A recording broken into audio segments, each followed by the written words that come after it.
The biggest thing the Republicans seem to think they have on Kamala Harris is the fact that she was placed in charge of the border by Joe Biden.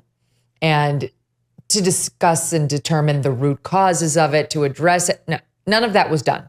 I don't think even Kamala Harris could speak intelligently about the root causes of the border crisis because she can't be honest about the fact that it was her boss and his policy and a decision that he made to open it up. There is this famous, infamous exchange with Lester Holt that shows sort of the cluelessness and how little she cared about her newfound job. You would think this person who was so determined and worked so hard, Willie Brown's out there right now saying she outworks everybody. Well, he took office in January 2021. By June, she'd been the border czar, and she had this exchange with Lester Holt. By the way, after this exchange, it didn't get any better. She did eventually visit the border, but the border only got worse. Watch. We've been to the border. So this whole thing about the border, we've been to the border. We've been to the border. You haven't been to the border. I haven't been to Europe. And I mean, I don't understand the point that you're making. Of course, the point is you should go so you can see for yourself what the problem is that you've now been placed in charge of. So how big a liability is that for her, do you think? Well, the clip that you showed is peak Kamala, right? She reportedly she had trained for an answer on that question, and it shouldn't have been a surprise question. Republicans had been asking it for weeks. When is the Biden administration going to the border? And so when Lester Holt pops that question, she had a trained answer that she was supposed to give. But instead of that, she kind of went off the cuff to try to give something flippant because she was clearly really annoyed by all of these repeated, even the media parroting this Republican question of why won't you go to the border? And right after she issues that flippant comment, she sort of uses her laugh to try to disarm the question. And that's peak Kamala Harris. Anytime she's in an uncomfortable moment, she tries to laugh it off and move forward. It didn't work. It makes it more uncomfortable. Right. And what's interesting is she made this comment after her visit to Guatemala. And when she had a press conference in Guatemala, she famously said to migrants, do not come. If you come, I believe you will be turned away. Those were her exact words. Wow. She did not send the message, and migrants did not hear that message. They just came over even faster. So it was clear that she failed the entire Border Czar project. When Chris LaCivita at the convention where we were both at last week, when he was asked what are Kamala Harris's biggest problems, he just looked at reporters and said two words: border czar. Exactly. This will be pounded over and over. There's also the fact that she's a leftist progressive and she's woke. And this is not going to appeal to disaffected Democrats in her party. Maybe it'll energize progressives in a way that Biden didn't. But this soundbite's making the rounds. We've all seen it. Here she is during a CNN town hall and during a White House event. SOT 6. Thank you, guys. And my pronouns are she, her, and hers. I am Kamala Harris. My pronouns are she and her. I am a woman sitting at the table wearing a blue suit. My Lord. So there's an interesting piece out today. It's actually a Twitter thread that he dropped yesterday by Alex Castellanos, Republican. And he writes as follows: the test now for Kamala is to develop that new agenda that is more patriotic and less leftist, radical, and woke than Biden's. How far from wokeness and Biden will the left let her go?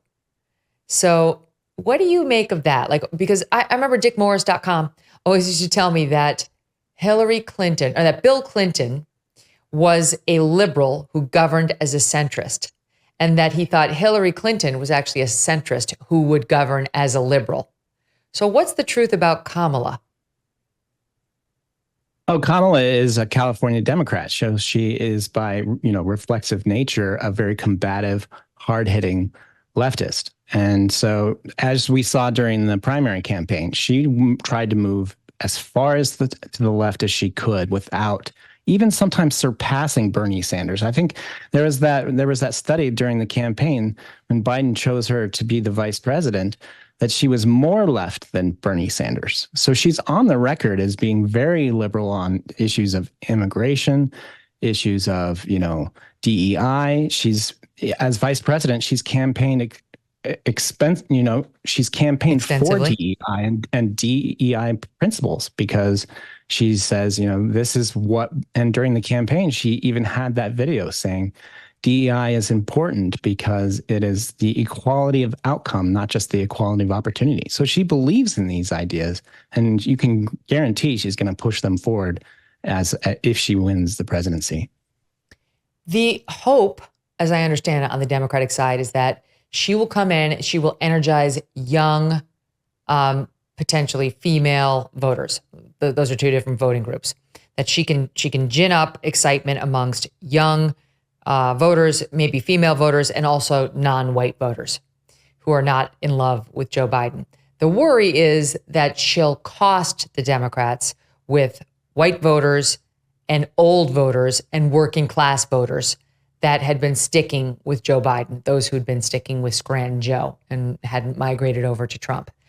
And there's a very interesting Quinnipiac poll out today that takes a look at one of those voting groups, and it's young voters.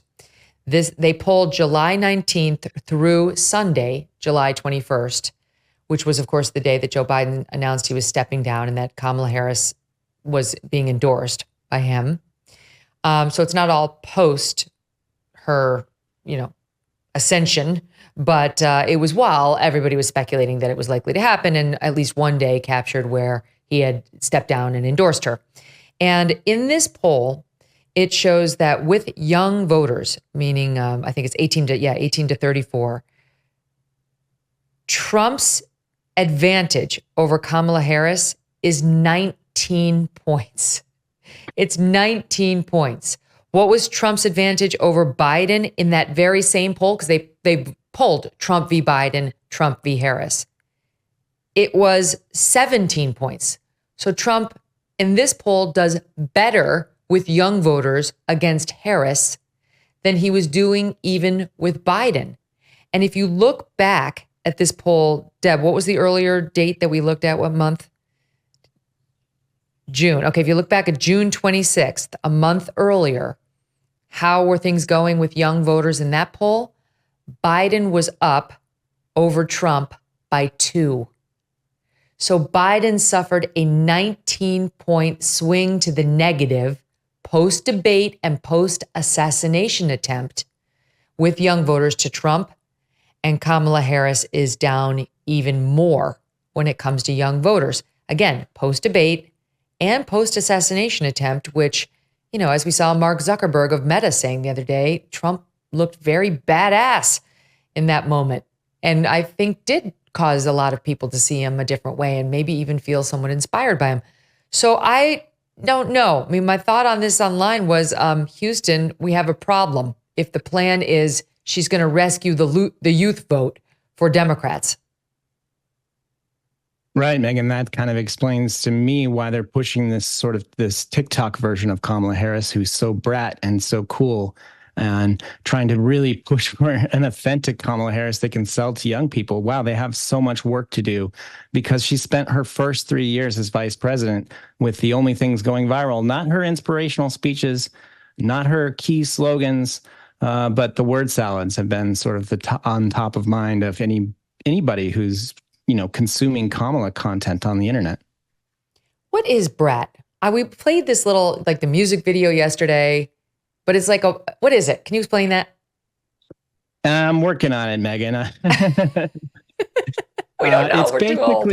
It's basically a girl who loves to dance and doesn't care who's watching and can be a little messy but still confident in her personality. That's based on. I was just reading an article on our Daily Mail website from someone far more experienced in the term than me, but it's a good outline of the whole thing. Check it out. I just threw up a little in my mouth. What's the story about her trying to recruit David Plouffe? Is that true? Well, I saw all the mainstream outlets sort of mentioning David Plouffe as a possible candidate. And that's kind of what happens, as you know, Megyn, when somebody's trying to recruit somebody, but they don't necessarily feel like doing it. And so you're really trying to push it forward to make it happen. Either that, or also get donors to feel comfortable enough about donating to the campaign. Donate to Kamala. Hey, she might have Obama's top advisor to help her out during the campaign. I even saw a report that suggested maybe Rahm Emanuel would leave his plush job as the ambassador of Japan to return and help save the country under Kamala Harris. That's probably not likely to happen. But yeah, they are in a real crisis. They need to get a senior team around them right now. But what political operative really wants this job, this thankless job, to try to remake Kamala Harris 100 days before the election? Protein bars can be chewy and dense, or so chalky that they crumble apart in your hand. But I want to tell you about the launch of Magic Spoon Treats. You probably know Magic Spoon for their popular high-protein cereal, right? That has more than 75,000 5-star reviews. Well, Magic Spoon has turned their cereal now into high-protein treats that are light, crispy, and taste just like those classic crunchy cereal bars. Magic Spoon's brand new treats come in 6 deliciously nostalgic flavors, including marshmallow, chocolatey peanut butter, blueberry, birthday cake, yum, and strawberry milkshake. Magic Spoon treats are a tasty time machine back to your childhood. You likely know Magic Spoon cereal, and now we are excited to bring you the news about the launch of their treats. Scoop up these new crispy, crunchy, protein-packed treats right now with 10% off just by going to magicspoon.com/MK or use the promo code MK when you place your order at magicspoon.com. Magic Spoon, hold on to the dream. Thanks so much for watching. If you like what you just saw, hit the subscribe button for more clips and full episodes.